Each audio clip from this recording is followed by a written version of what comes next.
Hey everyone, going to do something a little different today. I am going to talk about my first bass.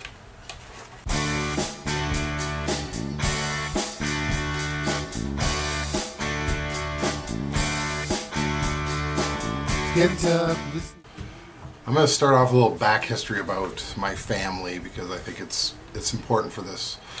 My parents were both German immigrants. They're both children of World War II. And so they lived in extreme poverty and hardships. So this actually was ingrained in me growing up. So when I was a teenager and I wanted to learn an instrument, my parents were more like, well, you buy what you need, you don't buy anything else. You don't, everything else you save.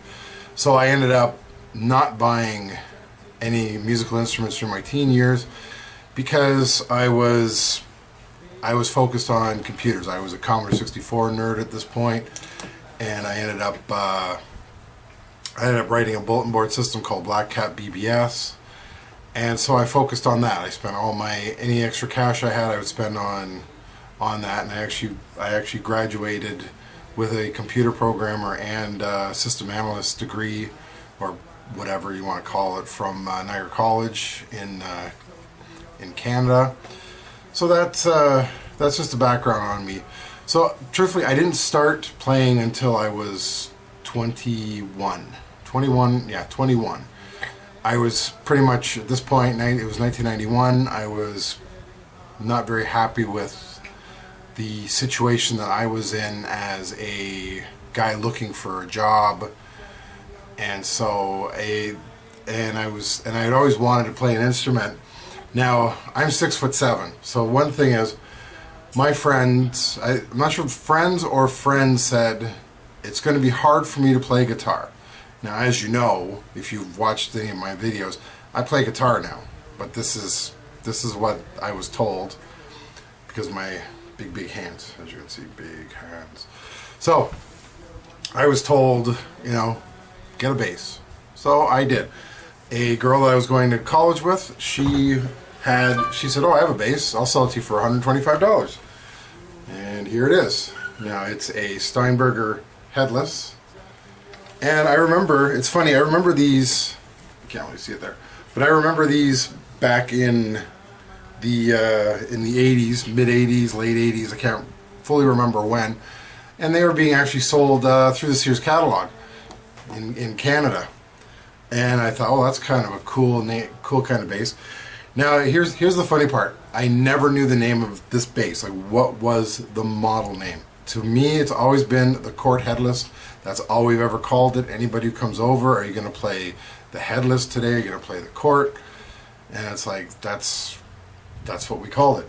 Well, it turns out, after doing a little bit of research, it's actually on the Court website. If you go to the Court website, I'll include it in the link, I might as well. And it's listed as a Space PB, because it's supposed to be a space version of the Precision bass. I've had this thing since 91, late 91, and I started playing, and pretty much after I got it, I was in a band shortly after that. So I've been playing for a very long time. There was a lull period in my life where I just did not do anything, and then it started all up again in about 2012, I'd say I started finally getting back into playing and doing stuff, or maybe even late 2011 I got back into playing and actually trying to play music again. So I'm going to start by discussing what has changed on this bass since I got it. When I first got it, it was a pretty standard bass where there was nothing. This is not how it looked, actually. Same style. Things have changed on this thing since I got it. It's still a double balled stringed headless bass, so I have to buy special strings for this thing, and that is just so much fun because I can pay from $45 to $100 for strings for a bass because mine are specialty. They're considered special. So if you look up double balled strings, you'll see why. Yeah, so it's kind of it's kind of morphed back into itself, what it was originally. Now, some things that I've done. These pickups, I have DiMarzio pickups on it. I bought these shortly, I'd say about a year or two after I got the bass. The original ones, they were just getting rusted. They had little magnets on them, and they're rusting. You could see that. And we were starting to get serious, and this guy wanted to record us. I'm getting dark here all the time. I think the sun keeps changing on me. And we were starting to record.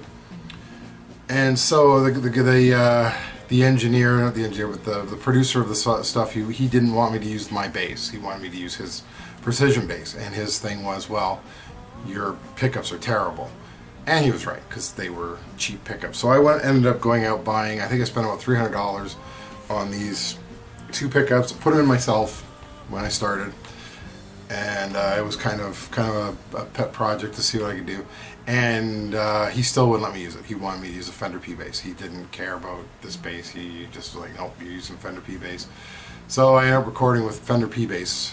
At some point, we are going to have to release those songs. I have a cassette version of 2 of the songs. I might just throw them on SoundCloud at some point.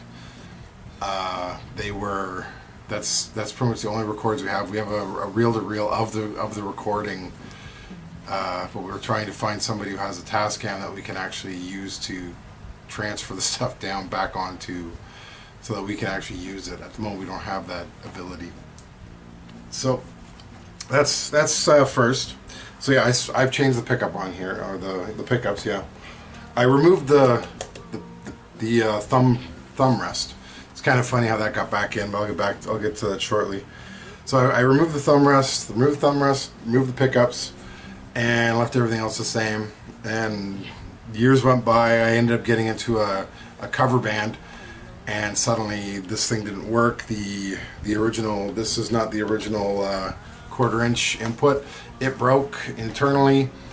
So a friend of the band, he said, "Oh, I'll fix it for you." So he ended up putting in a new 1/4-inch plug or input and rewiring the entire thing, because the whole thing was getting, all the wires were getting brittle.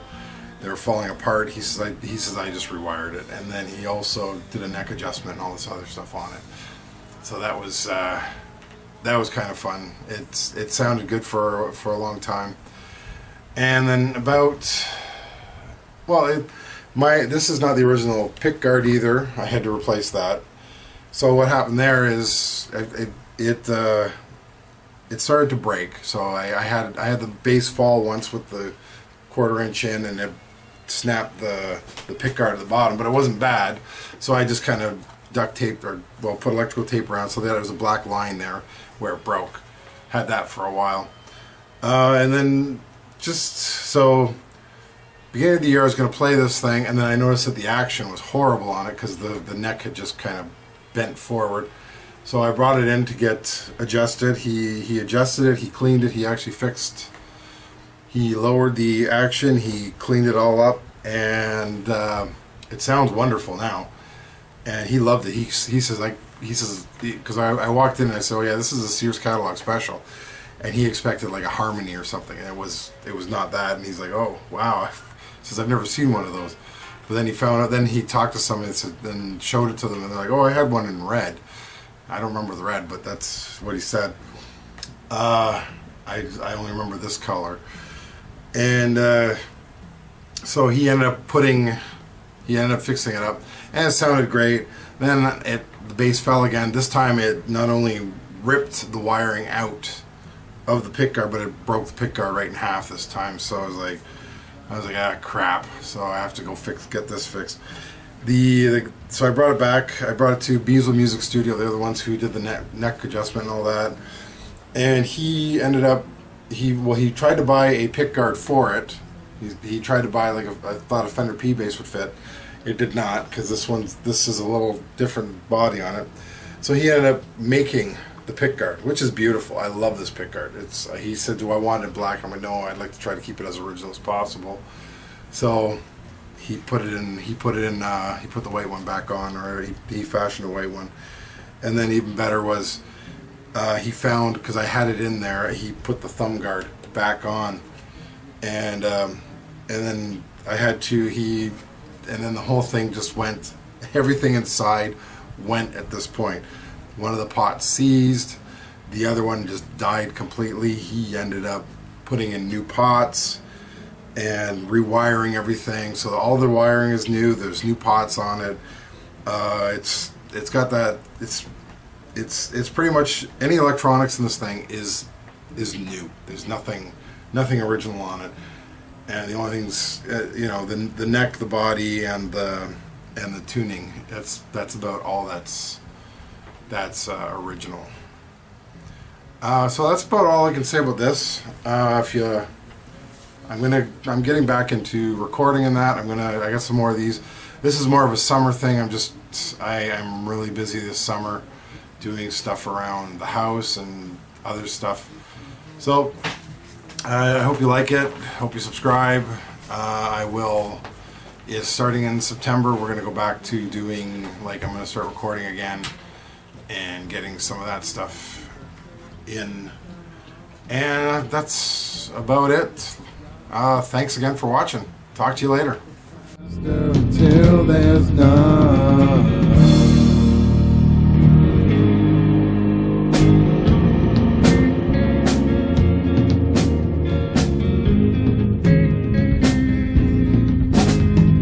Staring up into the cold night sky.